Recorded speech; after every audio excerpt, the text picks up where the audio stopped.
행복한 교회 승리하는 성도 여러분, 하루에 성경 한 장 묵상, 5분 메시지, 그리고 30분 기도, 믿는 사람으로 하여금 기도와 말씀 가운데 성숙하게 하는 함께하는 153 시간에 오신 것을 환영합니다. 오늘도 하나님께서 우리에게 열어주신 새로운 하루 시즌2 76번째 시간 12월 24일 금요일 순서 시작하겠습니다. 아프리카 케냐의 그 한 국립공원은요, 10년마다 그 극심한 가뭄을 겪는다고 합니다. 이제 문제가 뭐냐면, 그러면 거친 들판에 있는 코끼리, 코뿔소, 하마, 사자, 치타, 표범, 물소 등등의 모든 그 동물과 그 식물들, 심지어는 새까지도요, 그 생명의 위기를 맞게 된다라고 합니다. 이 패트릭이라는 사람이 있었습니다. 그 인근 마을에 사는 그 패트릭이라는 사람은 그 농사를 짓는 사람이었는데, 그런 그 기후 변화로 물 부족이 극심해져서 그 동물들이 고통을 받고 있다는 것을 알게 되었습니다. 그래서 그는 그해 6월부터 그 극심한 그 가뭄의 때에 야생동물에게 물을 배달하기로 결심했다고 합니다. 그래서 매일 자기 농장에서 트럭에 1만 1,300 그 리터의 물을 채워가지고 이렇게 몇 시간을 달려가지고 이렇게 그 아프리카로 사바나로 간다라고 합니다. 그러면 트럭 소리가 탁 나면은 이 동물들은요, 그 생명의 물이 오는 것을 알고 트럭 쪽으로 이렇게 쫙 모여든다라고 합니다. 그는 물이 땅으로 스며드는 것을 막기 위해서 그 시멘트로 물 구덩이도 만들었다라고 합니다. 그래서 사람들은 그 패트릭이라는 사람을 워터맨이라고 부른다고 합니다. 워터맨. 예, 재밌죠? 그 사람이 그 야생동물 보호에 그렇게 열심을 내기 때문에 전 세계 사람들도 같이 관심을 갖게 되고 같이 지원하고 돈을 보내고 돕는 일들이 있었다라고 합니다. 2000년 전 12월 24일 예수님은요, 구원과 또한 성령을 우리에게 주시기 위해서 이 땅에 오셨습니다. 하나님의 은혜를 배달하기 위해서 예수님이 오셨던 것이죠. 물이 동물을 살린 것처럼 예수님이 선물해 주신 하나님의 은혜는 우리에게 생명을 주고 성령의 물을 선물로 주십니다. 여러분, 오늘 24일 성탄 이브인데 그 생명을 배달하러 오신 그 예수님을 찬양하고 높이며 더욱 사랑하게 되는 성탄절 이브가 되시기를 주님의 이름으로 축복합니다. 오늘은 그 창세기 10장 6절부터 12절까지의 말씀입니다. 창세기 10장 6절부터 12절까지의 말씀, 같이 읽도록 하겠습니다. 함의 아들은 구스와 미스라임과 붓과 가나안이요, 구스의 아들은 스바와 히윌라와 삽다와 리아마와 삽드가요, 라마의 아들은 스바와 드단이며, 구스가 또 리므롯을 낳았으니 그는 세상의 첫 용사라. 그가 여호와 앞에서 용감한 사냥꾼이 되었으니 속담에 이르기를 아문은 여호와 앞에 니므롯같이 용감한 사냥꾼이로다 하더라. 그의 나라는 시날 땅의 바벨과 에렉과 악각과 갈렛에서 시작되었으며, 그가 그 땅에서 아수르로 나아가 니느웨와 느오보딜과 길라와 및 니느웨 갈라 사이에 레센을 건설하였으니 이는 큰 성읍이라. 미스라임은 루딤과 아나빔과 르아빔과 납드임과 바드루심과 기술루힘과 갑드림을 낳았으니 기술루함에서 블레셋이 나왔더라. 아멘.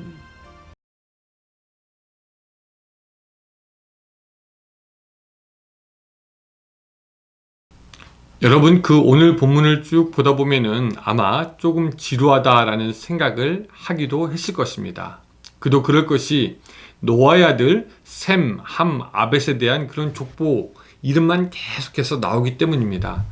아까 저도 읽으면서 한번 틀린 것 같은데, 어떤 이름은 읽는 것조차 쉽지가 않습니다.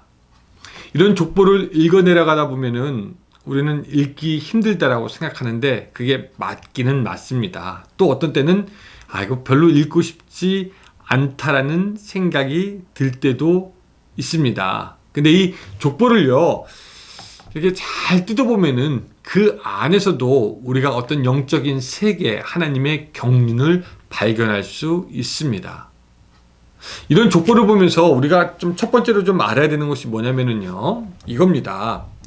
족보가 있다는 것은 기원이 있다는 것이고, 기원이 있다는 것은 지금의 우리의 존재가, 우리들의 삶이 어디서 뚝 떨어지고 혹은 무생물이 진화해서 생물이 되는 과정, 그 진화의 과정에서 우리가 나타난 그런 산물이 아니라 하나님의 계획에 의해서 창조가 되었고, 하나님의 경륜에 의해서 지금까지 우리 인생이 여기까지 오게 되었다라는 것을 알게 해주는 것이죠.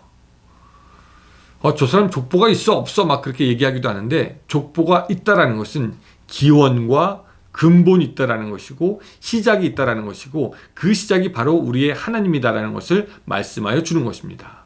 두 번째 우리가 알아야 되는 것 무엇이냐? 함에 대한 족보를 말하면서 우리가 그냥 지나칠 수 없는 인물이 나오는 것을 발견하게 됩니다. 그 이름은 이른바 니므롯이라는 사람이 되겠습니다. 함이 구스를 낳았고 그 구스가 니므롯을 낳았는데, 니므롯은 어떻게 되어 있냐? 8절에 보면 이렇게 설명이 되어 있어요. 구스가 또 니므롯을 낳았으니 그는 세상의 첫 용사다라고 되어 있습니다. 또 그가 여호와 앞에서 용감한 사냥꾼이 되었다라고 말씀하고 있기도 합니다.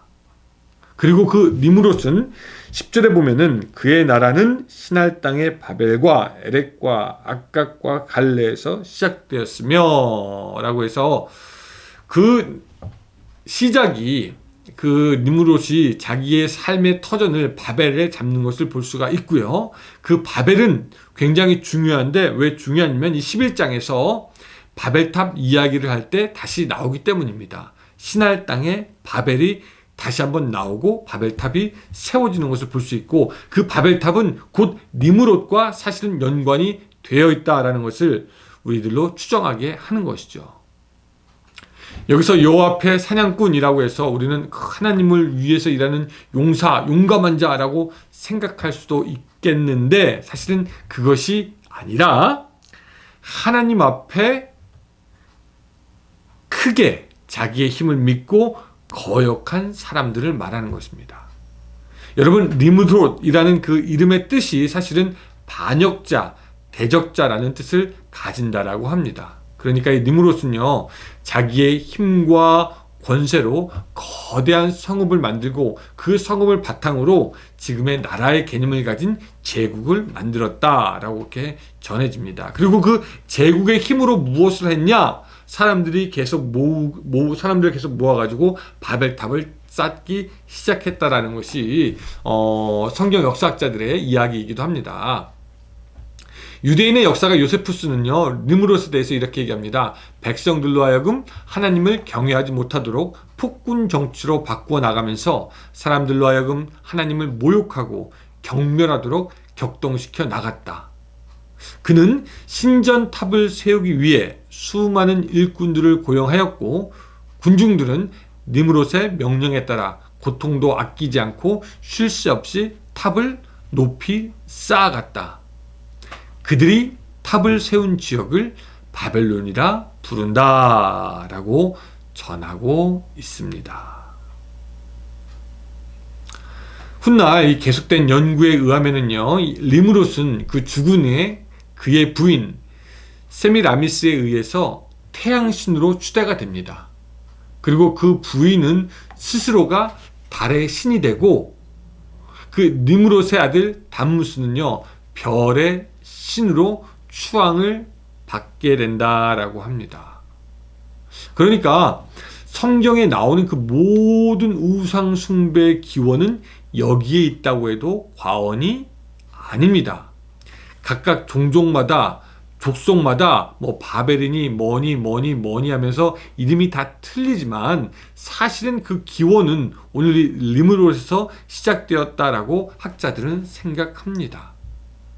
근데 이 니므롯과 그의 부인이 퍼뜨린 그 우상들은요, 그 지역에만 있었던 것이 아니라 말씀드렸지만 각 이름을 달리하여서 지중해 연안 유럽으로도 퍼지게 되고요, 초기 기독교에도 막대한 영향을 미치게 됐다라고 합니다. 그리고 지금의 종교들까지도 그 흔적이 남아있다라고 합니다.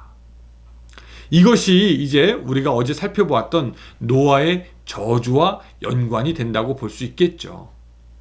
경건치 못하고 자신의 아버지를 욕보인 함의 잘못으로 인해 가나안에게 예언적인 저주가 내려지고 그 죄인의 후손 중에 거대한 힘을 가진 니므롯이 나타나고 그로 인해 하나님을 거역하는 족속들이 일어나고 시작되게 되었다라는 것입니다.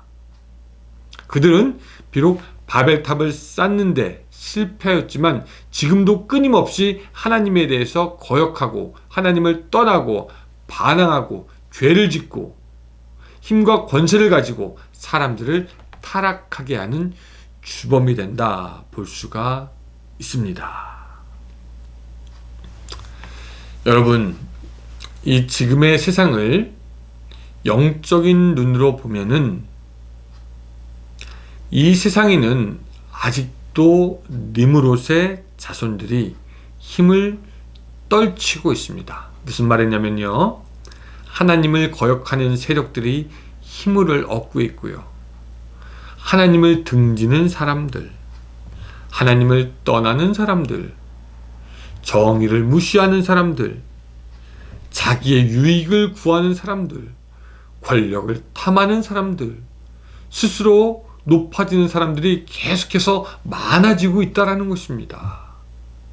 그들이 세상을 정복하고 세상을 주도해 나가려고 합니다. 그리고 그들과 같이 여전히 살아가고 있는 하나님 나라의 백성들이 오늘 교회의 모습으로 이 땅 가운데 있는 것을 또한 우리가 압니다. 이 니므롯의 자손들은요, 공중의 권세 잡은 자들로부터 도움을 얻어 이 세상을 통치하고 이 세상 전체를 하나님으로부터 멀어지게 하려고 합니다. 그러나 우리 하나님 나라의 백성들은 이미 오신 하나님의 나라를 믿고 다시 이제 온전하게 오실 하나님의 나라를 기다리며 매일의 삶에서 주님을 닮고 주님을 기다리는 삶을 살게 되는 것입니다.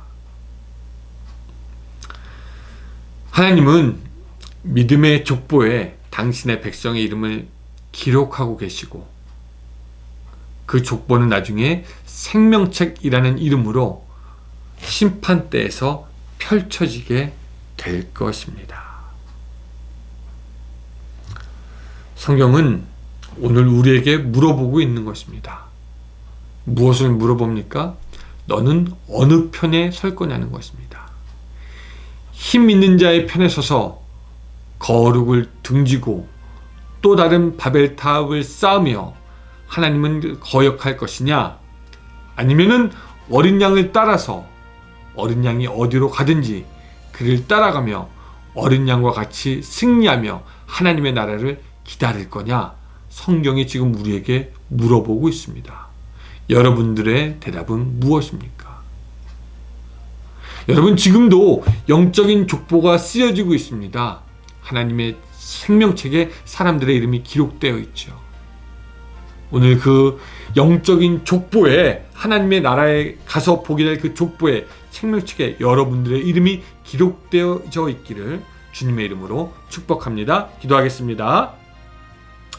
하나님, 오늘 이 창세기의 족보를 통해서 영적인 족보를 또한 생각하여 봅니다. 생명책에도 우리의 이름이 이렇게 있을지 하나님 고민하여 봅니다. 아버지, 우리에게 구원을 주시고 확실한 그 신뢰를 주시고, 그래서 우리가 구원받은 자로서의 삶을 살아가되 니므롯과 겨루어서 이기며 이 땅을 하나님의 나라로 만들어갈 수 있도록 주여 도와주시옵소서. 악한 세력들과 싸워 이기되 사랑으로, 진리로, 정의로, 인내로 승리하는 오늘 우리들이 될 수 있도록 주여 도와주시옵소서.